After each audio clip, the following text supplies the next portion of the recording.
फिर आपका कहना है कि बन गया होता बहुत पहले ही, पहले बन गया अगर होगा। वो कांग्रेस वाला सरकार के समय का फार्मूला अगर तय किया गया, अगर कांग्रेस की सरकार 1996 में बन गई होती, 96 बन गई होती है, हाँ, तो ये मंदिर का मामला खत्म ही हो गया था, मतलब मंदिर बन गया होता, बन गया होता 96 में तो शायद देवगौड़ा की शुरुआत हो गई होती, शुरुआत मंदिर बनने से शुरुआत। और ये रामालय ट्रस्ट द्वारा बनाया जाता, तब ये इस तरह की चोरी चपाटी नहीं होती। और मेरे 3 मांगे रही।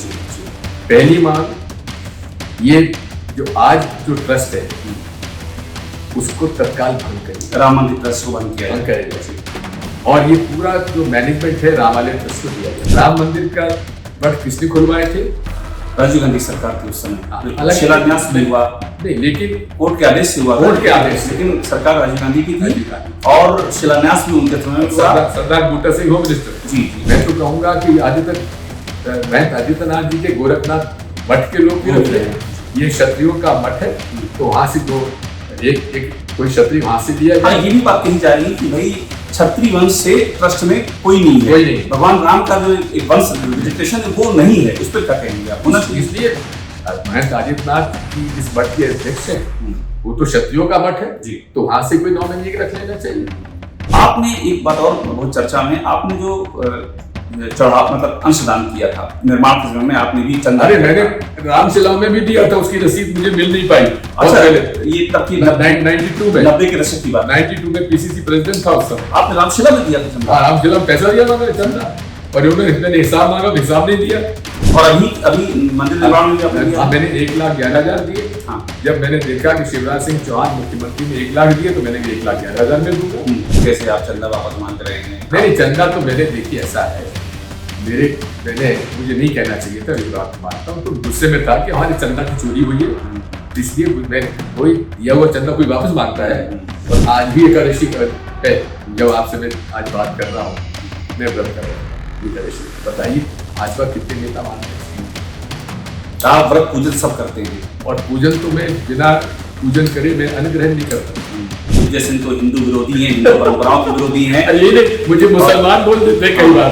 अभिषेक, मैं तुमको बधाई देता हूँ, मैं तुमको 15-20 साल से जानता हूँ, जब मैं इंद्रपाल में तब से जब जानता हूँ, लेकिन तुमने टॉप सीक्रेट में इस प्रकार के आज जांच करके जो तुमने प्रस्तुत किए हैं फैक्ट्स, तुमको तो आईबी में होना चाहिए था, इंटेलिजेंस ब्यूरो में होना चाहिए। वाकई में महिपाल सिंह और दीनानाथ वर्मा का जो आपने इंटरव्यू लिया है, और उसके बाद जिस तरह से आपने एसआईटी के अध्यक्ष का उजागर किया है कि वो क्या जांच करेगा जिस पर खुद पे जांच चली हुई है। नमस्कार, मैं अभिषेक उपाध्याय, आप देख रहे हैं टॉप सीक्रेट। टॉप सीक्रेट पे हम लगातार अयोध्या के राम मंदिर में जो चढ़ावा चोरी का महापाप हुआ है उसको बेनकाब कर रहे हैं, उसके सारे किरदारों को बेनकाब कर रहे हैं। आज हमारे साथ मौजूद हैं मध्य प्रदेश के पूर्व मुख्यमंत्री, कांग्रेस के वरिष्ठ नेता दिग्विजय सिंह। दिग्विजय सिंह ने भी इस मुद्दे पर बहुत ही क्लियर स्टैंड लिया है और यहाँ तक कह दिया है कि उज्जैन से लेकर के अयोध्या तक की यात्रा करेंगे, इस मुद्दे को दबने नहीं देंगे। पद यात्रा करेंगे जी, पद यात्रा करेंगे। दिग्विजय जी, मेरा पहला सवाल ये, जब आपकी जानकारी में मैटर आया, चूंकि आप उज्जैन जाते रहे हैं, अयोध्या से जुड़ाव रहा, यूपी के आप प्रभारी रह चुके हैं, जब आपकी जानकारी में ये मैटर आया कि ऐसा हो गया है, आपका पहला रिएक्शन क्या था जब अयोध्या का मामला आपकी जानकारी में आया? मुझे बेहद दुख हुआ, लेकिन मुझे बिल्कुल मालूम था कि ये आरएसएस वीएचपी जो है, ये धर्म का उपयोग और बीजेपी ये व्यवसाय करने के लिए और राजनीति करने के लिए ये धार्मिक है, इन्हें कोई धर्म से लेना देना नहीं है। यहां तक कि 93 के इलेक्शन में, जो हमारा विधानसभा इलेक्शन था, उसके पहले शिला पूजन हुई थी, राम रथ यात्रा निकली थी। उस समय भी रामशिला के जो चंदा उगाया हिंदू परिषद ने, मैंने उसमें चंदा दिया था, क्योंकि भगवान राम हमारे इष्टदेव हैं। मैं जिस जगह का रहने वाला हूं उसका नाम ही राघवगढ़ है। राघव जी का मंदिर मेरे पुराने किले में है, जहां की घी और तेल की ज्योत 24 घंटे जलती है। तो इस प्रकार से हम लोगों का लगाव राघव जी के साथ होना स्वाभाविक है। और इसके बाद जब 93 के इलेक्शन में मैंने तो ये मांग की थी विश्व हिंदू परिषद से कि आपने जो चंदा उगाया है उसका कम से कम हिसाब तो दीजिए। और हमने कहा था चंदा चोरों को भगाओ, या तो हिसाब दो या इनको भगाओ 93 में। तो मुझे तो इसमें शंका थी, क्योंकि ये विश्व हिंदू परिषद वाले हैं जो, ये बिना व्यवसाय के चल नहीं सकते। चंदा इकट्ठा करना इनके खून में है, इनकी कला है। ये पत्थर से तेल निकाल सकते हैं विश्व हिंदू परिषद को, और उसका वो उपयोग करना भी जानते हैं, क्योंकि ये व्यवसायी है और व्यवसाय उद्योग होता है, ये 1 का 10 करने में बड़ा होशियार होता है। आपने एक ये जब पूरा मैटर सामने आया, देखिए इसके डायमेंशन बहुत सारे हैं विजय जी। हमने इस स्टोरी को जब ब्रेक किया तो हमको भी ये नहीं आइडिया था कि ये कहाँ तक जा रही है, लेकिन एक के बाद एक किरदार हमारे सामने, ये सारे किरदार बाहर के नहीं थे, ये किरदार उसी परिवार, संघ परिवार के ही किरदार थे, और इन्होंने ये बात सामने रखी, ये बात सामने आ गई है। अब एक SIT बनाई गई है इसकी जांच के लिए। आपको क्या लगता है, क्या ये जांच जा रही सही दिशा में? अभिषेक, मैं तुमको बधाई देता हूँ। मैं तुमको 15-20 साल से जानता हूँ, जब मैं एनिमल फार्म में था तब से जब जानता हूँ। लेकिन तुमने टॉप सीक्रेट में जिस प्रकार के आज जांच करके जो तुमने प्रस्तुत किए हैं फैक्ट्स, तुमको तो IB में होना चाहिए था, इंटेलिजेंस ब्यूरो में होना चाहिए था। वाकई में महिपाल सिंह और दीनानाथ वर्मा का जो आपने इंटरव्यू लिया है, और उसके बाद जिस तरह से आपने SIT के अध्यक्ष का उजागर किया है कि वो क्या जांच करेगा जिस पर खुद पे जांच चली हुई है, मैं तुम्हें बहुत बधाई देता हूँ। अब आप मुझे बताइए कि आपको क्या ये SIT की जांच, आपको लगता है SIT की जांच पर्याप्त है, या यहाँ भी CBI ED, चूंकि ये तो एक प्रथम दृष्टया फाइनेंशियल एम्बेजलमेंट का मामला दिख रहा है। एक बात समझ लीजिए, RSS ने प्रभाव डालकर नरेंद्र मोदी जी को इस बात के लिए तैयार किया कि इसका पूरा मैनेजमेंट उनके हाथ में दे दिया जाए, और नरेंद्र मोदी जी ने RSS और VSP की बात नहीं टाली। उन्होंने पूरा का पूरा जो ट्रस्ट बनाया वो उन्होंने उसमें, चूंकि सुप्रीम कोर्ट में निर्मोही अखाड़ा के लिए कहा गया था कि उससे आधी जमीन उनको दे दी जाए, तो जमीन तो उन्होंने नहीं दी। हाँ, उनको अध्यक्ष बना दिया, एक मेंबर को रखा ट्रस्ट में। हाँ, एक मेंबर को रखा ट्रस्ट अध्यक्ष को, अध्यक्ष बनाया नृत्य गोपाल दास को। वो इसमें निर्मोही अखाड़े के नहीं है, निर्मोही अखाड़े को नहीं, निर्मोही अखाड़े के एक मान वीरेंद्र दास को उसका बना दिया, मेंबर बना दिया, एक जगह दी सर। तो ये पूरी लड़ाई निर्मोही अखाड़ा ने लड़ी है, और जिसका कि उल्लेख सुप्रीम कोर्ट में हुआ भी है। अब बात आती है उसमें कौन लोग कर्ता धर्ता बनाए। चंपत राय जी, जो विश्व हिंदू परिषद, चंपत राय बंसल, जो कि विश्व हिंदू परिषद के अशोक सिंघल जी के खासम खास रहे, और इन्होंने पूरी विश्व हिंदू परिषद को खड़ा किया। और आज भी आलोक प्रसाद जी भी जो है, आलोक कुमार जी भी जो है, वो इसके आज इंटरनेशनल प्रेसिडेंट हैं VSP पार्टी, और जो आज चीफ इलेक्शन कमिश्नर है वो भी उसके सदस्य बनाए गए। उस समय वो मिनिस्ट्री में थे, तो हाँ, तो लेकिन जब ये बात उजागर हुई उसके बाद उनकी फोटो हटी है वहां से, उनका नाम हटा है, वेबसाइट बाद में अपडेट की गई, आप ठीक कह रहे हैं। तो इसलिए पूरे तरीके से नरेंद्र मोदी जी ने विश्व हिंदू परिषद को सौंप दिया मैनेजमेंट। हमने उसी समय आपत्ति की थी, मैंने पत्र लिखा था नरेंद्र मोदी जी को उस समय, क्या बड़ी गलती कर रहे हैं। नरसिम्हा राव जी ने रामालय ट्रस्ट, बाबरी मस्जिद गिरने के बाद रामालय ट्रस्ट का गठन किया था, जिसमें उन्होंने इसको डीपोलिटिसाइज करने के लिए, राजनीतिकरण से हटाने के लिए, उन्होंने शंकराचार्य जी के अध्यक्षता में सभी शंकराचार्य जी को उसका सदस्य बनाया गया था। केवल पुरी के शंकराचार्य जी ने सहमति नहीं दी थी, लेकिन बाकी सब ने दे दी थी। और क्योंकि मेरे गुरु, मैं 1983 में स्वामी स्वरूपानंद जी महाराज सरस्वती शंकराचार्य जी द्वारका और जोशीमठ के, उनसे दीक्षा मैंने ले ली थी, तब से वे मेरे गुरु रहे। और मुझे इस बात का गर्व है कि आज 2 शंकराचार्य मेरे गुरु भाई, द्वारका के और जोशीमठ के, जिनसे मेरे पारिवारिक संबंध और बड़ी उनकी कृपा है मेरे पर। तो उस समय जो राम जन्मभूमि का केस चला, उसमें स्वयं स्वरूपानंद जी महाराज पिटिशनर रहे उस समय, और उनके शिष्य जो आजकल शंकराचार्य जी हैं जोशी मठ के, उन्होंने पीएन मिश्रा जी एडवोकेट थे उनके माध्यम से जो फैक्ट्स रखे उसको सुप्रीम कोर्ट जजमेंट ने उसको सराहा है, जिसकी वजह से हुआ। और स्वयं स्वरूपानंद जी महाराज की गिरफ्तारी हुई थी जब वो वहां पे अयोध्या में प्रदर्शन करने गए थे, तो उनके अध्यक्षता में ये समिति ट्रस्ट का गठन हो गया था, रजिस्ट्रेशन हो गया था, और उसमें रामानुज संप्रदाय के स्वामी रामनरेशाचार्य जी को भी मेंबर बनाया गया था। तो हमने कहा था, निवेदन किया था प्रधानमंत्री जी से कि साहब आप इनको किसी और को मत सौंपिए, ये रामालय ट्रस्ट को दे दीजिए, क्योंकि स्वयं नरसिम्हा राव जी ने 62.7 एकड़ की जमीन एक्वायर कर ली थी। वो जमीन अलॉट करने का उन्हें मन बना लिया था और कहा था मैं चुनाव के बाद में अलॉट कर दूंगा, लेकिन चुनाव में सरकार हमारी नहीं बनी, देवेगौड़ा जी प्रधानमंत्री बन गए, उसके बाद नरसिम्हा राव जी इसको नहीं दे पाए। तो आज वो मंदिर का निर्माण, हालांकि बीएचपी कहती रही मंदिर वहीं बनाएंगे, ये कहा था कहाँ बनाएंगे जहां बाबरी मस्जिद गिराई थी, लेकिन वहां नहीं बना मंदिर। कहाँ बना?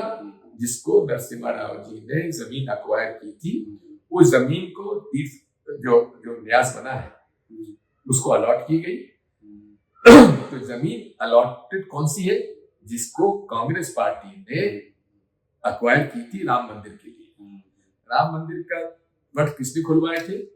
राजीव गांधी सरकार थी उस समय। शिलान्यास नहीं हुआ, नहीं, लेकिन कोर्ट के आदेश से हुआ, कोर्ट के आदेश से, लेकिन सरकार राजीव गांधी की थी और शिलान्यास भी उनके समय में हुआ, सरदार बूटा सिंह होम मिनिस्टर। जी जी। और अभी आपने बात बताई कि नरसिम्हा राव की सरकार से वो जमीन दी गई। एक बात मैं, क्योंकि आपने वो पूरा दौर देखा है, ये भी कहा जाता है कि कांग्रेस की सरकार में जिस तरह डेवलपमेंट हो रहे थे, ये मंदिर के बारे में एक अंतिम सहमति या फैसला या सब कांग्रेस में ही आ गया होता अगर सरकार रही होती।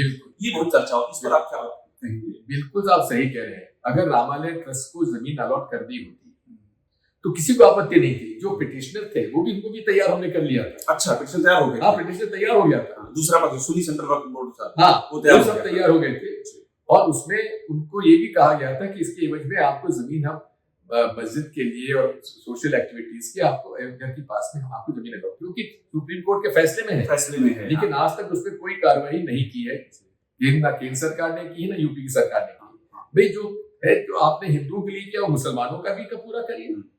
वहां अच्छे विद्वान जो लोग हैं इस्लाम के, उन लोगों की एक कमेटी बना दीजिए, वहां पे अच्छा मस्जिद भी बनाइए, अच्छे एजुकेशनल सेंटर भी बनाइए, अच्छी हॉस्पिटल बनाइए। ये क्यों नहीं हो रहा है? तो मतलब ये मंदिर आपका कहना है कि बन गया होता बहुत पहले बन गया होगा। अगर वो कांग्रेस वाला सरकार के समय का फार्मूला अगर अप्लाई किया गया, अगर कांग्रेस की सरकार 1996 में बन गई होती, 96 में बन गई होती है, हाँ, तो ये मंदिर का मामला खत्म ही हो गया था। मतलब मंदिर बन गया होता 96 में, शुरुआत हो गई होती, मंदिर बनने शुरुआत, और ये रामालय ट्रस्ट द्वारा बनाया जाता, तब ये इस तरह की चोरी चपाटी नहीं होती। ये बताओ, ये आपकी यात्रा का इसका हमको ब्यौरा दीजिए कि ये तो बहुत ही कठिन यात्रा मानी जा रही है। आप पद यात्रा की बात कर रहे हैं, उज्जैन महाकाल से अयोध्या बहुत लंबा रास्ता है और आप पैदल चलेंगे, ये इसके पीछे क्या मकसद है? बात ये है, ईश्वर की बड़ी कृपा है मुझ पर, माँ की बड़ी कृपा है मुझ पर, प्रभु की बड़ी कृपा है कि 80 में एक कम होने के बावजूद मुझे थकान महसूस नहीं होती।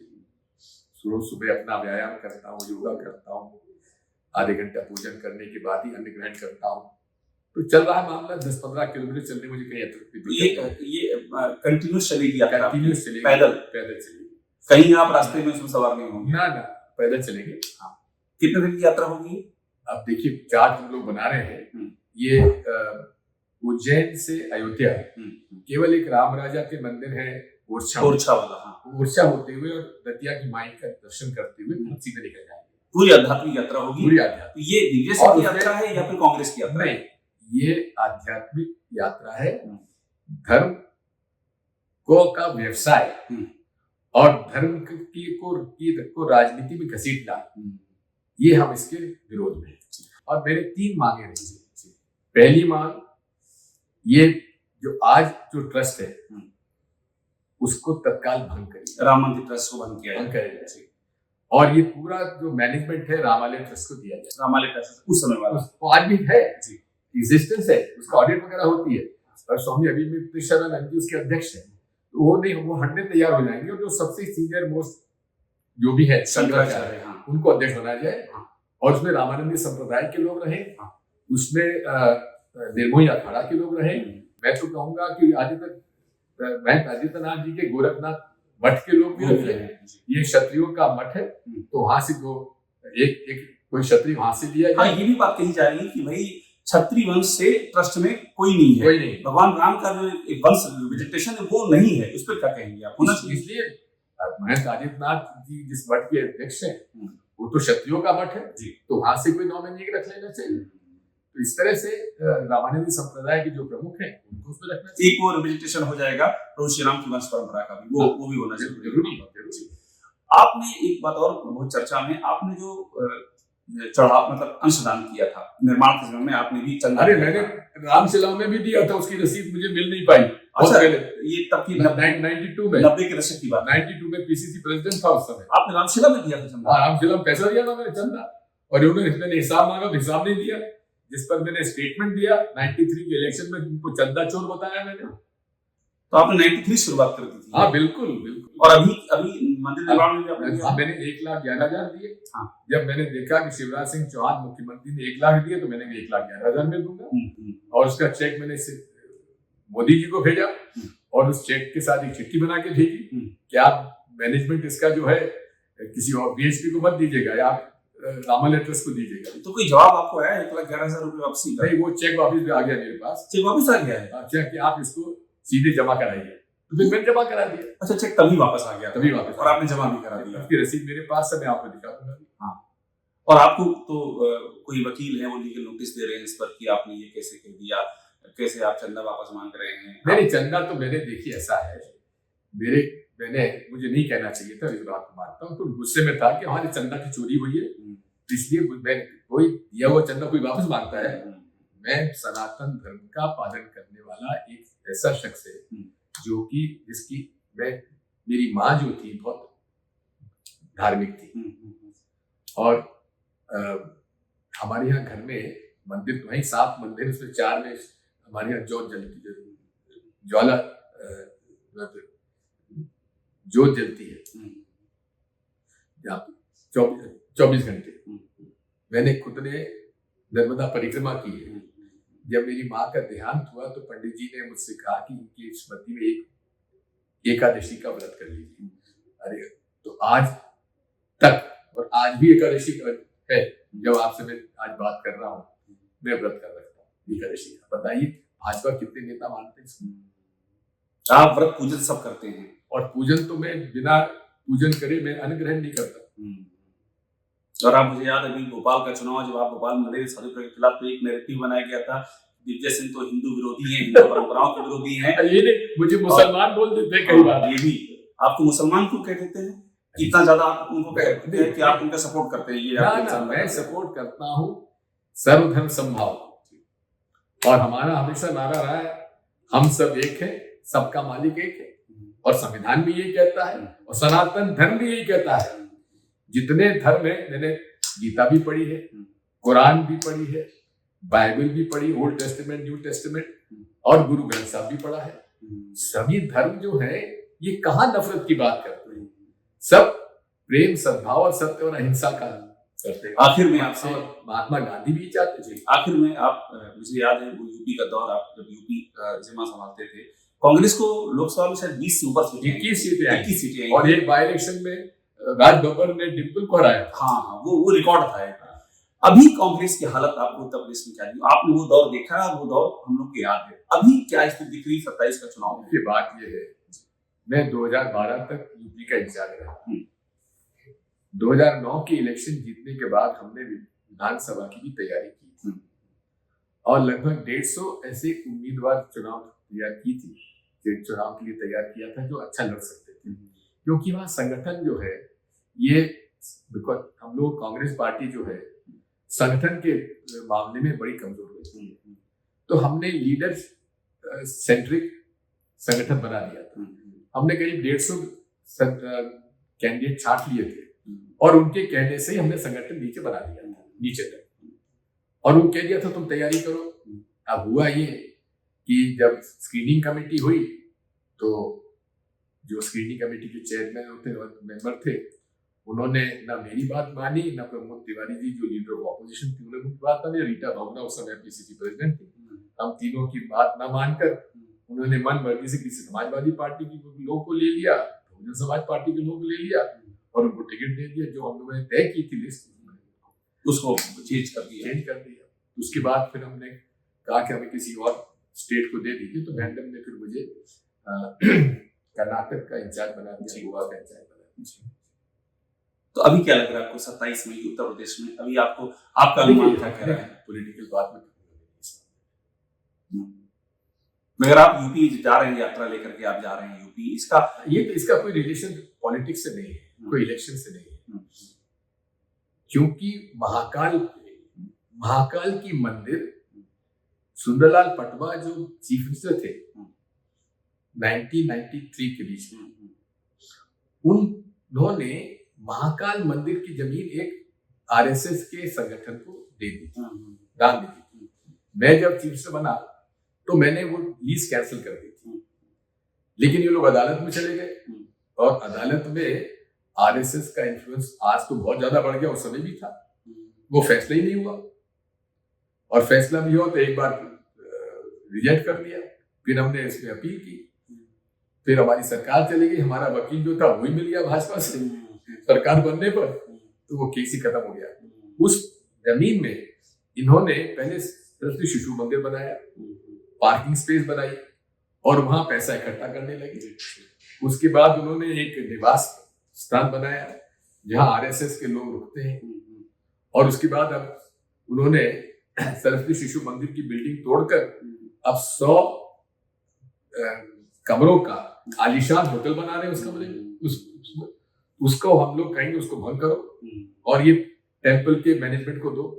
आज तक महाकाल के मंदिर के चढ़ावे में कहीं कोई शिकायत नहीं आई है, क्योंकि वहां सरकारी अधिकारी कर्मचारी ईमानदारी से काम करते हैं।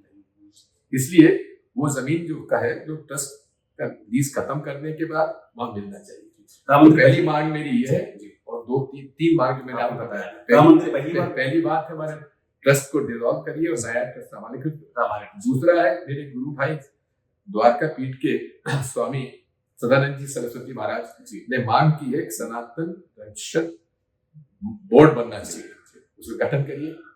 और तीसरा है गौ हत्या पर प्रतिबंध होना चाहिए। ये भी आपकी गौ हत्या भी आपकी डिमांड का एक हिस्सा है, क्योंकि मैं गौ भक्त, मैं पहला मुख्यमंत्री था जिसने की गौ रक्षा के लिए गौ सेवा आयोग बनाया था, जहां मैंने मंडी में जो भी फीस आती है उसका एक निश्चित प्रतिशत गौ सेवा के लिए मैंने उस पर एक्ट में चेंज कर दिया, जो आज भी वसूली हो रही है, जिसकी वजह से जितनी भी गौशालाएं हैं प्रति गाय 40 रुपए प्रतिदिन उनको मिल जाता है। तो मैं गौ भक्त भी हूँ और इसलिए गौ हत्या के प्रतिबंध की भी मैं बात करूँगा। राम मंदिर पहली बार जाएंगे जी?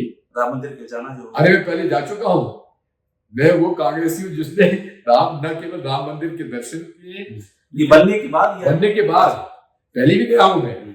जब बाबरी मस्जिद नहीं टूटी थी उस समय भी गया था, ये देखने के लिए कि रामलला की मूर्ति कितनी बड़ी है। छोटे से रामलला के जो लड्डू गोपाल जैसे होते हैं उस तरह के रामलला की मूर्ति थी। तो यहाँ तो राम जन्मभूमि में तो ये बाल स्वरूप होना चाहिए था, लेकिन भगवान राम का इन्होंने स्वरूप जो बनाया है ये बाल स्वरूप नहीं है, जिसकी शिकायत हमारी शंकराचार्य जी ने की थी। बहुत बहुत शुक्रिया दिग्विजय जी, बहुत शुक्रिया बात करने के लिए। दिग्विजय सिंह, अभिषेक एक बार तुमको बहुत बहुत बधाई फिर से, तुम वाकई में इंटेलिजेंस ब्यूरो में तुमको होना चाहिए। बहुत शुक्रिया जी, बहुत शुक्रिया आपसे बात करने के लिए। धन्यवाद अभिषेक।